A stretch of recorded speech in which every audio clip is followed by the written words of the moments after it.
moi, ce que je ressens, j'ai jamais senti de joie. La joie.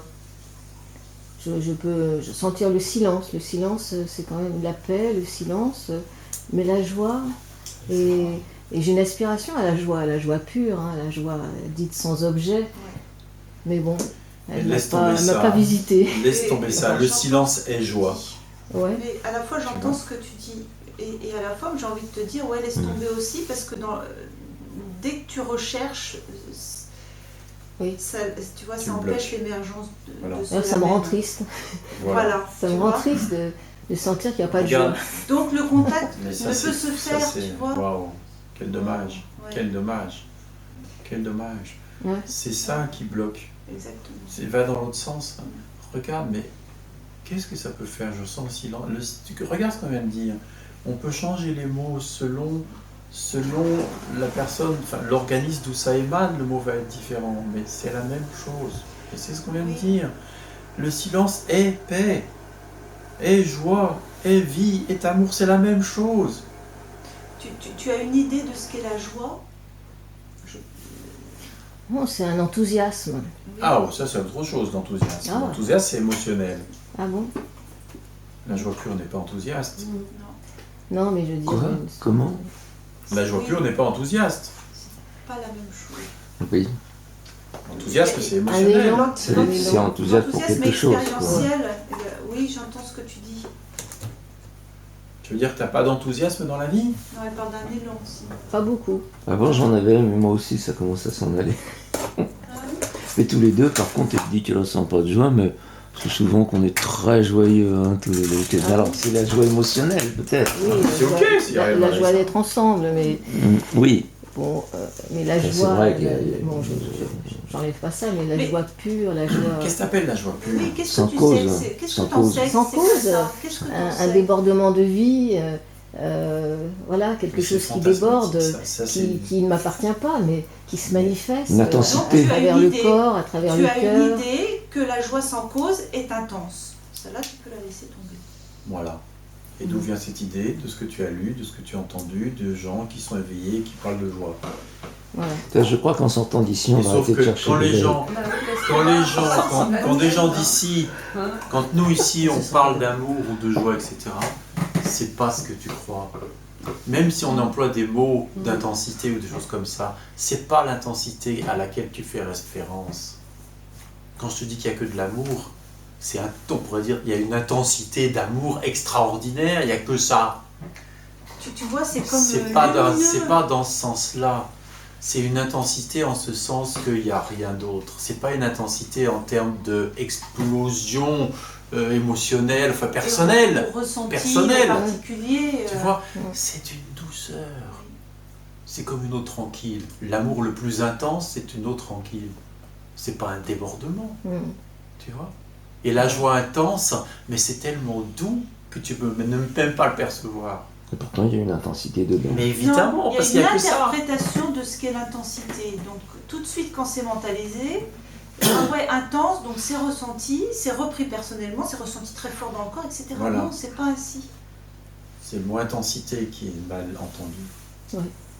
Oui, parce que quand j'ai lu Eckhart Tolle, il parle au moment de son... Je ne sais pas, vous avez étudié peut-être sa préface, je ne sais pas si vous connaissez. Et dans sa préface, il dit bien qu'au moment où il y a eu cet éveil brusque, il a senti une joie, un amour. Il regardait les rideaux, l'amour dans les rideaux. Mais tu le dis très bien. Cette joie a duré, mais pendant un temps, il la sentait tout le temps. Puis tout doucement, ça s'est un peu... D'accord. Calmé, donc ça veut bien dire qu'il y a eu une intensité. Donc c'est une expérience qui a eu lieu à un moment donné, qui n'a pas duré. C'est une expérience. Et lui, il n'avait pas tellement cherché dans tous ces domaines pendant des années. Non. Et comme la plupart des gens chez qui ça arrive brusquement comme ça d'un coup, ils ont une expérience très forte et qui dure un moment. Et ils en parlent.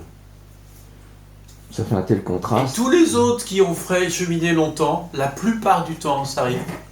Ah, waouh, il y a 3 larmes. Moi, c'était quelques larmes de gratitude, ça a duré 5 minutes. Oh oui, je pense compris, que si ce n'est que ça...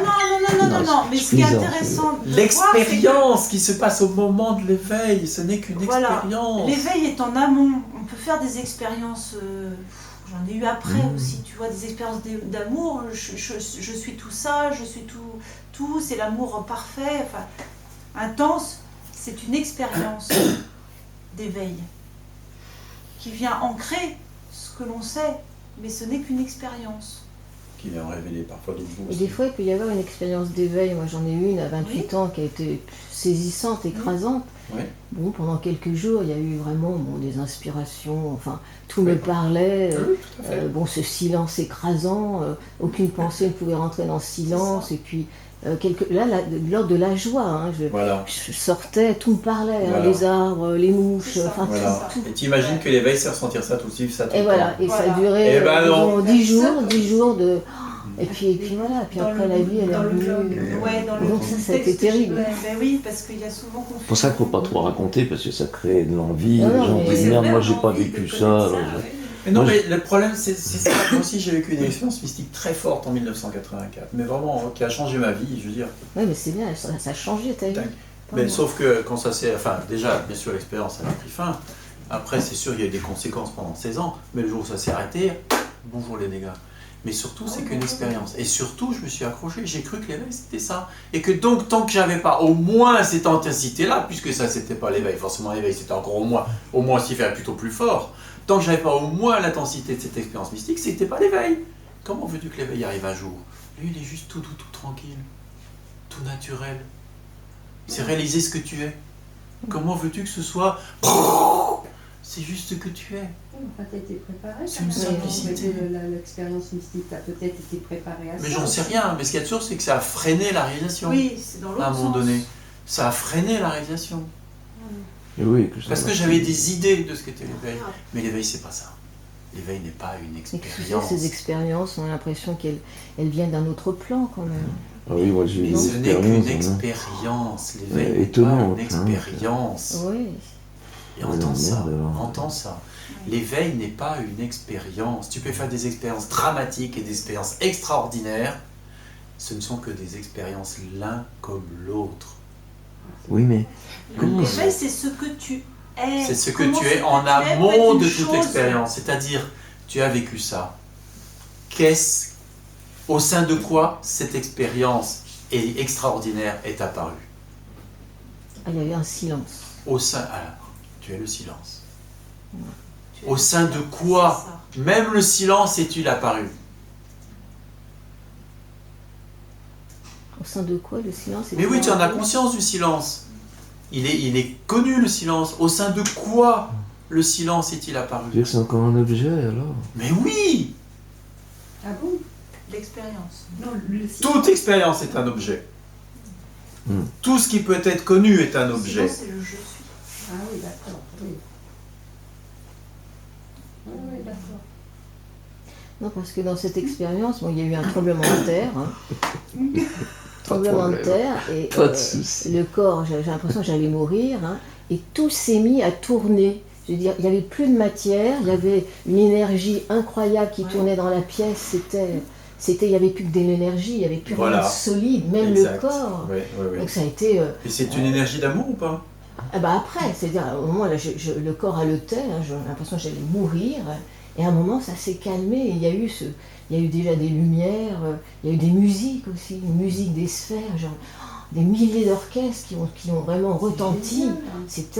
Et puis après, il y a eu ce silence écrasant, et puis cette lumière violette, et le corps, il y a eu un orgasme d'amour dans le corps, dans toutes les cellules. Et ça, je n'ai pas pu l'oublier. Et en même temps, maintenant, ma vie semble tellement... Il y a combien de temps? À 28 ans. À la suite de quoi ça s'est passé comme ça? On s'en fiche. Ah oui, un moment de dépression, certainement un appel très fort. De dépression, la suite. Comme Écartol, alors, finalement. Un appel vers l'amour. J'ai l'impression que cet amour a répondu, quoi. Et ça donne l'impression qu'il qu'il existe des choses comme ça, moi aussi. C'est une expérience. Oui. Au sein de quoi est-elle apparue? Oui. Et là, tu sens tout ce tait, quoi.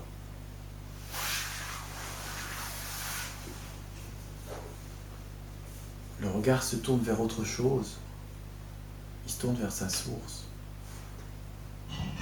Il se tourne vers cette vacuité qu'on ne peut pas décrire. c'est ça que tu es. C'est cette vacuité en amont de toute expérience. Finalement, et qui contient toutes les expériences.